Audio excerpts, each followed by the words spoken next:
Buenos días, continuamos con nuestro devocional, así que damos gracias al Señor, porque nos permite nuevamente estar conectados todos como iglesia a través de estos devocionales.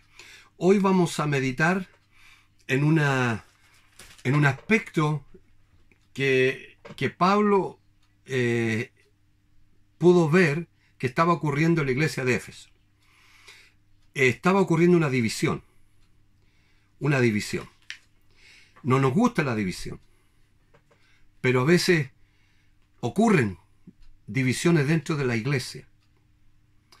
Y Pablo les recuerda la bendición de la unidad y de ser uno en el plan eterno de Dios. Ser uno.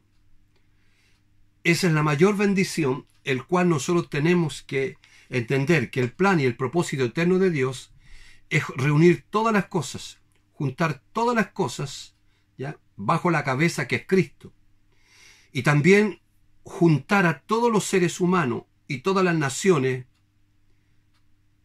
bajo la autoridad y bajo el plan eterno de salvación. Aquí en la iglesia de Éfeso, Pablo está atacando un problema de división. ¿Y cuál era la división? Es que había una división por causa de las viejas raíces étnicas entre judíos y gentiles. Estaban teniendo problemas los creyentes judíos y los creyentes gentiles que estaban ahí dentro de esa congregación, dentro de esa iglesia. Y el pasaje que nos va a ayudar, Efesios capítulo 2, el verso 11, 12 y 13. Dice: reconciliación por medio de la cruz. Pablo está exhortando y con la palabra lo está llevando a que tienen que reconciliarse dentro de la iglesia. Y no tiene que haber división, porque la bendición está en la unidad. Y esa unidad no tiene que perderse por ningún motivo. Todos los que somos parte de la iglesia tenemos que cuidar esa unidad donde Dios trabaja. Si la perdemos, esa unidad va a entrar la división, y en la división trabaja el enemigo. Por lo tanto, dice el verso 11, 12 y 13: por tanto, acordaos de que en otro tiempo vosotros, los gentiles, en cuanto a la carne, erais llamado incircuncisión por la llamada circuncisión hecha con mano en la carne. En aquel tiempo estabais sin Cristo, alejado de la ciudadanía de Israel y ajeno a los pactos de la promesa, sin esperanza y sin Dios en el mundo. Vámonos para atrás y hagamos historia para entender el conflicto que estaba pasando y que Pablo está atacando este problema, esta división en la iglesia de Éfeso. Hagamos historia. Vamos a Israel. ¿Cómo se formó Israel? Ustedes recordarán que en medio de una humanidad dividida, aproximadamente 1800 años antes de Cristo, Dios escogió a un caldeo llamado Abraham, que después le cambia el nombre por Abraham, para formar con su descendiente el pueblo de Dios. A través de los descendientes de Abraham, el propósito de Dios era bendecir a todas las familias de la tierra. Y ahí está Génesis capítulo 12, del 1 al 3, capítulo 22 de Génesis, del 15 al 18. Dios hizo un pacto con Abraham, confirmándole que su descendencia formaría un pueblo para él, y le dio la circuncisión como señal de ese pacto. Génesis capítulo 17 habla de eso. Jacob, nieto de Abraham, heredó esa bendición. Dios cambió su nombre por Israel. Sus 12 hijos fueron la cabeza de las 12 tribus de Israel.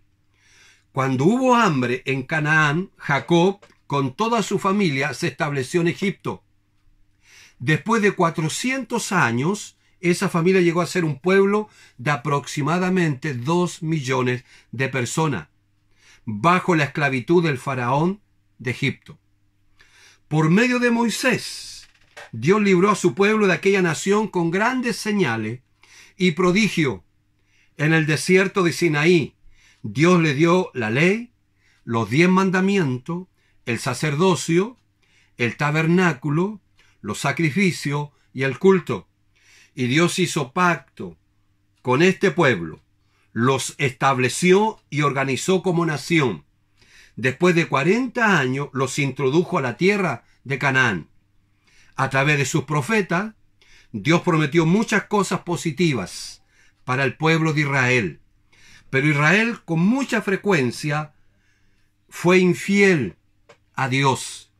No obedeció a Dios, ni tampoco fue de bendición para las otras naciones. Israel, contando con la promesa de Dios a su favor, se ensoberbeció y menospreció a todas las otras naciones llamadas los gentiles. Según la promesa de Dios, Israel esperaba un Mesías. Mesías es una palabra hebrea que es traducida al griego por Christos o en castellano Cristo, que significa ungido. Esa es la realidad de Israel. Vámonos ahora a la condición de los gentiles para entender el conflicto que estaba pasando, la enemistad, la división que estaba ocurriendo en esa iglesia. La condición de los gentiles. Para los israelitas, la humanidad se dividía en dos. Israel, el pueblo escogido, y los gentiles, el resto de las naciones. La situación de los gentiles era la siguiente.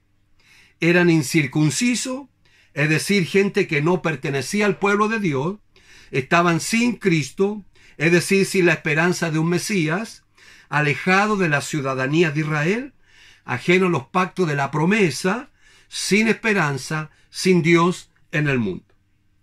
Por eso que Pablo en el verso 13 dice, y da una tremenda revelación de la verdad según el Nuevo Testamento, que en el Nuevo Testamento, en Cristo, todas las cosas y también todas las naciones iban a ser reunidas en su persona, en su obra y en su sacrificio, de acuerdo al propósito eterno de Dios Padre en él.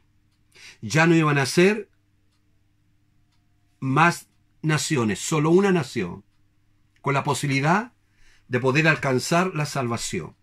Y miren lo que dice Pablo en el verso 13, pero ahora, en Cristo Jesús, una nueva realidad. Vosotros, le dice a los gentiles, que en otro tiempo estabais lejos, habéis sido hechos cercanos por la sangre de Cristo. Es decir, que la promesa que era para el pueblo de Israel, también en Cristo, y según el Nuevo Testamento, iba a ser también para los gentiles, para todas las demás naciones de la tierra. Pero ahora, dice Pablo, la palabra pero, qué hermosa palabra, cambió completamente la condición de los gentiles. Aquella era la situación de ustedes, dice Pablo, pero ahora hay un gran cambio para ustedes. Está diciendo a los gentiles, a todas las naciones. Ahora aquel pueblo gentil tiene la misma posibilidad que los israelitas. ¿Por qué? Porque el Mesías esperado llegó. Vosotros, dice, que en otro tiempo estabais lejos, habéis sido hechos cercanos. Cristo, en la simiente de Abraham, el cumplimiento de la promesa, el siervo fiel, el ungido, que vino para bendecir no tan solamente a Israel, sino a todas las naciones. En Pascua, los israelitas sacrificaban un cordero para expiar el pecado del pueblo de Israel. En cambio, en Cristo es el Cordero de Dios que quita el pecado de todo el mundo, no solamente el de Israel. En Cristo, los que estábamos lejos, fuimos hechos cercanos ahora con Cristo. La bendición de Abraham alcanzó a todos los gentiles. Gálatas capítulo 3, el verso 14. Gálatas capítulo 3, versos 26 y 28. Mire lo que dice. Pues todos sois hijos de Dios por la fe en Cristo Jesús. Ya no hay judío ni griego, no hay esclavo ni libre, no hay varón ni mujer, porque todos vosotros sois uno en Cristo Jesús. Gálatas 6:15. Porque en Cristo Jesús ni la circuncisión vale, ni la incircuncisión, sino una nueva creación. Los gentiles son coherederos y miembros del mismo cuerpo y copartícipe de la promesa en Cristo Jesús por medio del Evangelio. Efesios capítulo 3, el verso 6. Termino como conclusión y que nos debe llevar a orar por la unidad de la iglesia.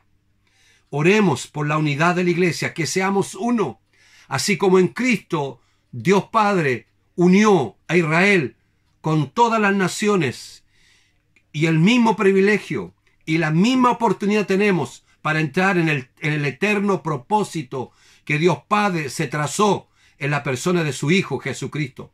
Todos podemos entrar. Todos tenemos las mismas posibilidades. En Dios no hay excepción de personas ni de naciones. Todos podemos entrar a tener esperanza en el Señor Jesucristo. Por eso termino concluyendo diciendo, en el Nuevo Testamento nos revela claramente que ahora el pueblo de Dios es uno solo. Está compuesto por todos aquellos que han nacido de nuevo, proveniente de todas las nacionalidades, sean gentiles o judíos. Ese pueblo de Dios en el Nuevo Testamento se denomina iglesia. Qué maravilloso poder entender que la iglesia la componen los que son integrantes del pueblo de Israel, pero también las personas de todas las naciones. Podemos ser la iglesia del Señor Jesucristo. Es una bendición que tú y yo seamos parte del pueblo de Cristo, que seamos parte de su iglesia. Por lo tanto, el Señor va por la unidad siempre. El Señor siempre va para que su pueblo estemos unidos y que dentro de la iglesia no haya ninguna división, no haya ninguna separación. Por eso que nosotros tenemos que ser sensibles a perdonar, sensibles a tener comunión entre nosotros y aceptar a todos. Hoy está llegando mucha gente de otras naciones. Es un botón de muestra de cómo Dios está reuniendo las naciones en Cristo para que los hombres y mujeres de todas las naciones puedan obtener la bendición de la salvación de sus almas. Así que hermanos, amados y amadas, vamos por la unidad y oremos en este día para que Dios fortalezca la unidad en la casa Cairo. Amén. Aleluya.